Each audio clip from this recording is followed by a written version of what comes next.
Gato de Botas, um fenômeno, um sucesso. Por que tudo isso? A DreamWorks lançou recentemente Gato de Botas 2, a continuação do primeiro filme, e eu assisti no cinema, já faz um tempo na verdade que eu assisti. Só tô fazendo esse vídeo agora só. Mas se tornou um estouro, um fenômeno Gato de Botas. Todo mundo tá falando bem do filme na internet. Todo mundo tá rasgando elogios. É o filme de animação que é provavelmente o melhor do ano. Estão apostando até em prêmios e blá blá blá blá blá blá blá. Por que isso tudo? Cara, eu acho o seguinte.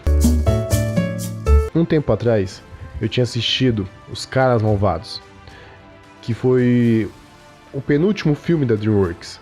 E eles mostraram ali que eles estavam seguindo para novos passos. Quando eu vi que eles tinham mudado o estilo de animação deles, de direção de arte, porque é como se fosse um estilo Arcane, saca? A forma de pintura, a forma como eles montam o background deles, que é o fundo, o cenário, é muito maneiro, porque parece um brush, parece um pincel, parece que eles usaram pincéis para desenhar aquilo. Não parece que é simplesmente um retrato 3D, não parece que é um realismo, não parece que eles modelaram aquilo tridimensionalmente, parece que é pintado a quadro.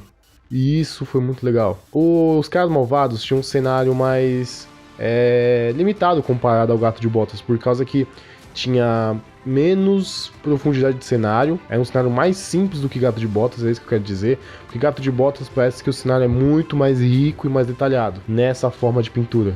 Os Caras Malvados foi um filme que eu achei muito fraco. Eu achei muito besta esse filme da DreamWorks. E eles fizeram uma campanha de que é diferenciado, é único, blá blá blá blá blá blá blá. Mas é um porre na questão de roteiro. Eu caguei pros personagens, eu queria que aquele filme acabasse logo. Gato de Botas não. Gato de Botas tem essa questão do novo desenvolvimento de arte que eles estão fazendo. Só que também tem mais uma coisa.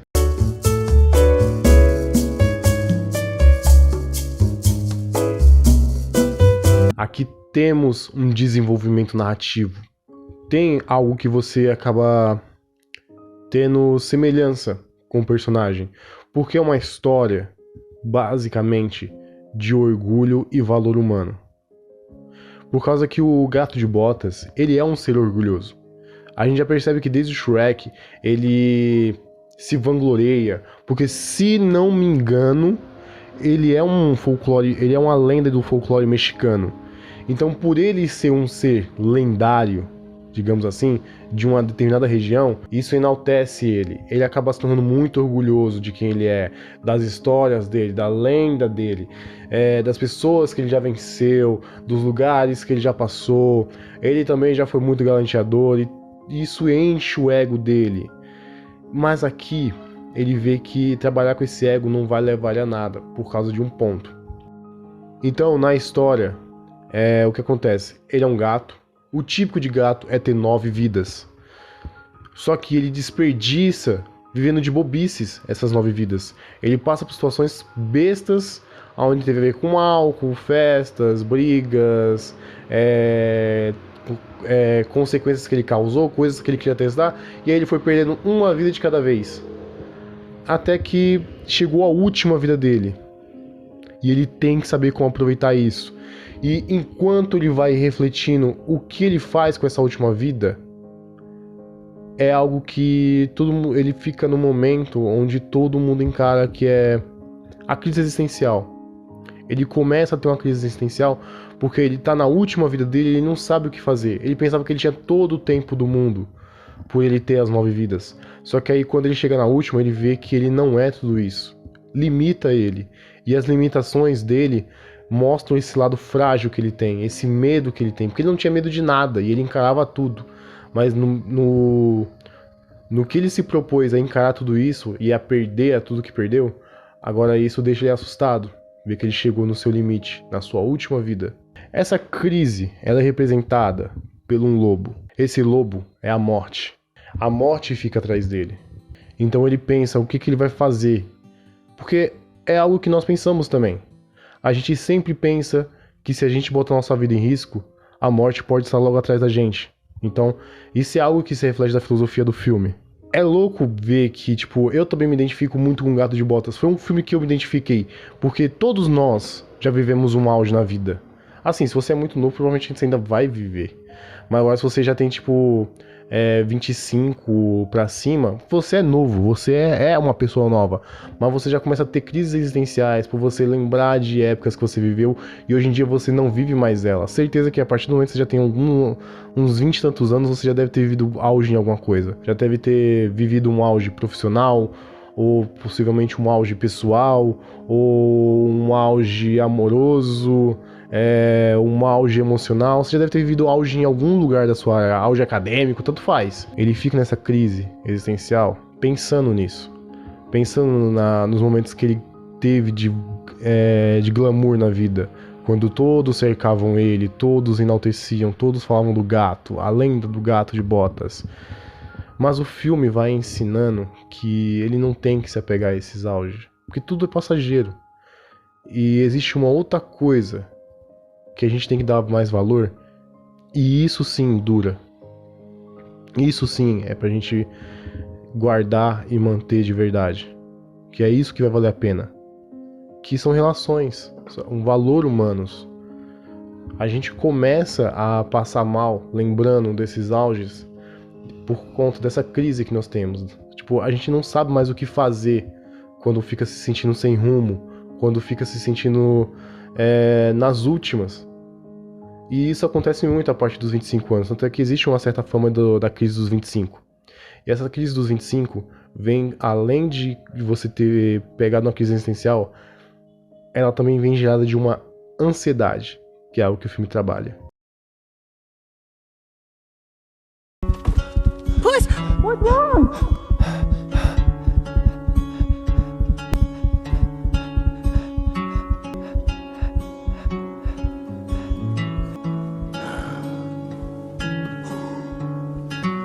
Thank you, perrito. Tem um momento no filme que é muito bonito. Que ele é muito bonito mesmo. E tá aí o que a DreamWorks quer ensinar pra gente com esse filme. A questão de valor humano e relações. Por causa que tem um momento que o gato é perseguido pela morte, que, lembrando novamente, é aquela ideia de crise existencial que você acha que agora você não tem mais tempo pra nada e tudo pode ser, a qualquer momento pode ser o fim da sua vida. Então você acaba tendo o quê? Uma crise de ansiedade. E é uma coisa que acontece no filme.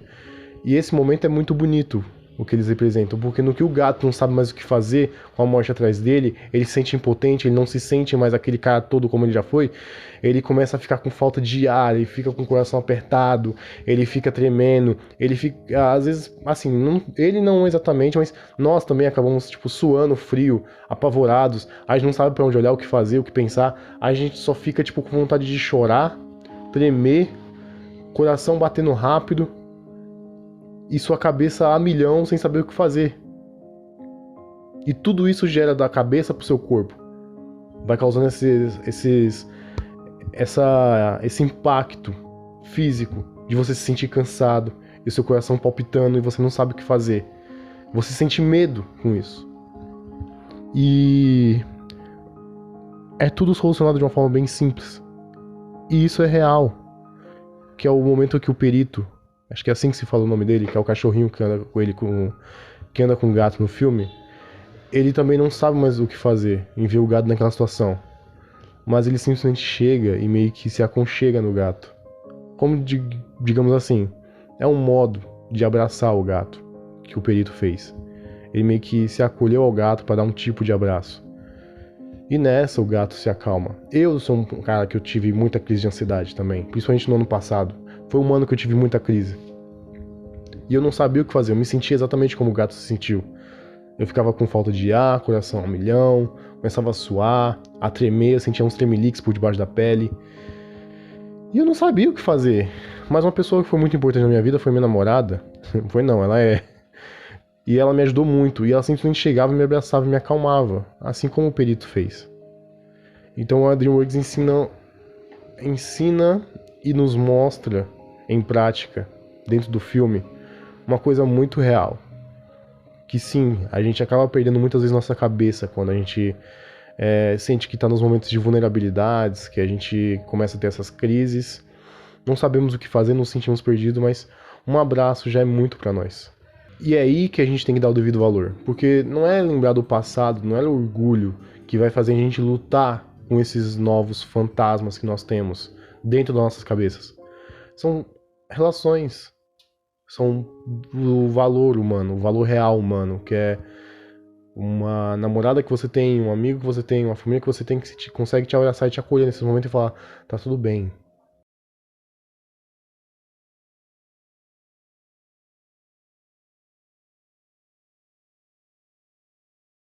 Cara, mais uma vez também sobre a questão de designer, você lembra questões de referências com, como eu falei, com Os Caras Malvados, que é uma própria produção da DreamWorks, e também você lembra do Aranha Verso. Eles realmente são bem semelhantes. Tem até um vídeo que é mais legal, acho que ele nem precisaria de indicação, mas mesmo assim eu vou falar. O Gaveta, ele faz uma comparação entre Gato de Botas e Aranha Versus que é muito inteligente, que ele fala a questão de frame a frame e como eles praticaram esse frame. Por causa que o Gato de Botas, ele, além de ser uma questão de pintura, como eu falei, tem toda uma questão de como você desenha e você exagera a realidade do desenho. Então, tipo, ele é um 3D exagerado, e isso é louco, não é um 3D realista. Ele é realmente a mescla entre os dois universos. Claro, o Homem-Aranha, ele é o auge disso, o Aranha-Verso. Só que de uma forma bem particular e bem única dele, porque ele tenta fazer isso de uma forma cômica de quadrinho. O Gato não, ele tenta fazer uma forma do melhor dos dois mundos, como se fosse um desenho animado mesmo. É um desenho animado 2D, produzido de forma 3D. E aí somos o Gato de Botas, que é como ele ensina no vídeo dele. Mas ele ensina de uma forma bem mais técnica, com mais referências, isso é muito legal. Eu até recomendo assistir o vídeo dele, do Gaveta. E eu espero, assim como o Gaveta, ter um filme do Kung Fu Panda, porque, cara, nessa nova leva que eles estão produzindo, nessa nova embalo, nessa nova direção de arte, mano, ia ser lindo ter um Kung Fu Panda 4, pra gente poder assistir nessa estética, cara, ia ser muito bom, mano. Ai.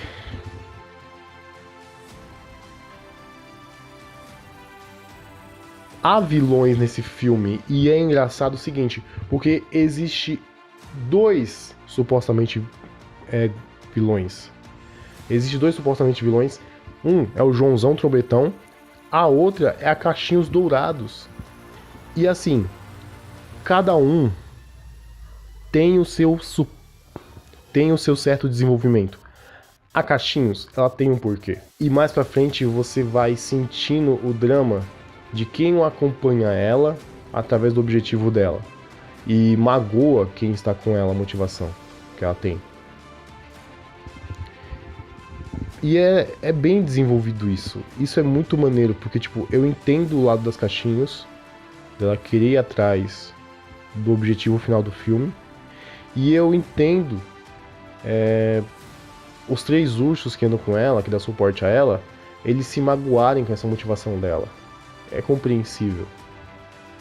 Agora o João não, o João Trombetão, ele só é mau, ele só é um otário, ele é babaca, ele é bobão, ele é muito bobão, ele é bobão. Mas é legal, é como eu falo, se você coloca uma coisa bem superficial, mas ela agrega, ela em si, ela não tem, ela isoladamente, ela não tem tanta coisa, saca? Ela não tem tanto impacto, ela não tem tanta profundidade, ela por ela não faz nada, saca? Entende? Ela por ela não consegue fazer nada, mas assim, de você ter apego nem nada. Mas se esse superficial dela agrega ao filme, a todo o resto do filme, ela complementa o restante do que existe lá na produção, então é válido. É igual eu já falei no vídeo que eu fiz de Mad Max, que tem um cara com guitarra elétrica. Por quê? Não tem um porquê. Aquilo ali é superficial, não precisamos daquilo. Mas é maneiro. Então agrega, complementa todo o resto do filme, porque aquele ponto específico pode não ter tanta profundidade e não ter tanta personalidade, mas ele complementa todo o resto para que esse outro resto do universo tenha essa personalidade. Entendeu? Ele enriquece onde ele existe, que é o filme. Mas ele por si só não faz nada, mas ele consegue enriquecer mais daquela realidade. É muito louco tentar entender isso que eu tô dizendo. Mas o João Trobetão, ele é um personagem sem profundidade, porque ele não tem um porquê. Ele só é mal por ser mal. Mas é bom, ele consegue complementar o resto do filme, como eu tô dizendo. Ele é funcional. Ele faz com que todo o resto do Gato de Botas seja bom. Ele não consegue ter algo pra ele, mas ele faz todos os outros se movimentarem, entendeu? É louco, mas faz sentido. Então, quando isso é bom, é bem feito, o personagem ser superficial, é válido. A Pixar não manda numa época tão boa, porque assim, ela veio de 2022 com 2 produções, que foi Lightyear, que o pessoal caiu matando em cima. Eu gosto de Lightyear, ele é lindo, mas eu entendo as críticas de que ele é um filme que não tem tanta... como é que se fala? Ele não tem tanta personalidade nele mesmo. Ele é o menos virtuoso da Pixar, podemos dizer assim. Ele tenta ter o momento humano, ele tenta ter o momento dramático, ele tenta ter o personagem pequeno e a aventura gigante, e nesse meio tempo tenta fazer a gente chorar, como a Pixar sempre faz. Mas dentro do que a Pixar faz, dessa construção de roteiro, que a gente já manja de uns tempos pra cá, cara, é o mais fraco, realmente. É o menos, como eu disse, virtuoso, é o menos vivido. Não é menos vivido, mas é o menos, saca, sem tanta emoção. O Lightyear não consegue impactar tanta gente. Tem momentos que a galera acha até o Lightyear meio chato, o jeito como o Buzz acaba sendo. Mesmo tipo a gente tendo muito amor por ele em Toy Story, mas vendo ele, a personificação dele humana, porque em Toy Story a personificação dele é de boneco. Então vendo ele humano dentro do próprio filme dele, ele acaba sendo chato, e isso acaba não agregando, acabou pegando mal com o filme. E também tem o Red. E o Red, tipo, ele não é um filme que tem um arco emocional tão impactante pra mim. Talvez ele pegue bastante o público feminino, porque a protagonista é uma menina, super proteção de mãe. Isso acontece muito com garotas. Ainda mais que, tipo, eu já vi dentro da minha realidade que, sim, a mãe sempre gosta de super proteger seus filhos, mas ela tem mais tendência a ter uma alta superproteção maior quando é uma filha. E isso acontece no Red, que a mãe acaba tendo uma superproteção muito abusiva. E aí mexe com os emocionais de uma forma exagerada. Mas a jornada para você tentar trabalhar essa ideia, a ideia é legal. A execução, nem tanto, pra mim. Mas porque teve a ver com a questão da aventura do filme. Todo filme Pixar tem sua lição emocional, que vem junto de uma aventura. Eles tentam ensinar essa lição através de uma aventura. E tanto Lightyear, com seu lado humano e seu lado dramático, quanto o Red, com a sua lição emocional de superproteção, a aventura foi chata. São filmes bonitos, principalmente Lightyear, mas a aventura é chata. Diferente do Gato de Botas, que pega crise existencial, crise de ansiedade, disputa entre orgulho e valor humano, numa aventura super divertida e linda ainda. Cara, o que vocês querem mais que eu fale, tá ligado? É fantástico o Gato de Botas, ele é muito bom, o Gato de Botas. Eu super recomendo você assistir no cinema, tipo, mais que você assista qualquer blogueiro por aí, ou acompanha qualquer Instagram por aí, ou site por aí, você pode ter sido crítico, a pessoa que você acompanha, que você leva muito em consideração a crítica dela, o que ela fala, mas, cara, vai você tirar suas próprias conclusões. E principalmente com o Gato de Botas, eu super recomendo, assista pra você tirar suas próprias conclusões. E assista porque esse filme é muito bom, por conta de todos esses fatores. As lições que ele tem, as identificações que a gente pode ter, a beleza dele, e que é um filme super divertido. Então assiste, cara. E não, eu não trabalho mais com sistema de nota, então eu vou terminar o vídeo por aqui. Se inscreve no canal, dá uma força, valeu, até a próxima. Assiste o Gato, cara, muito bom.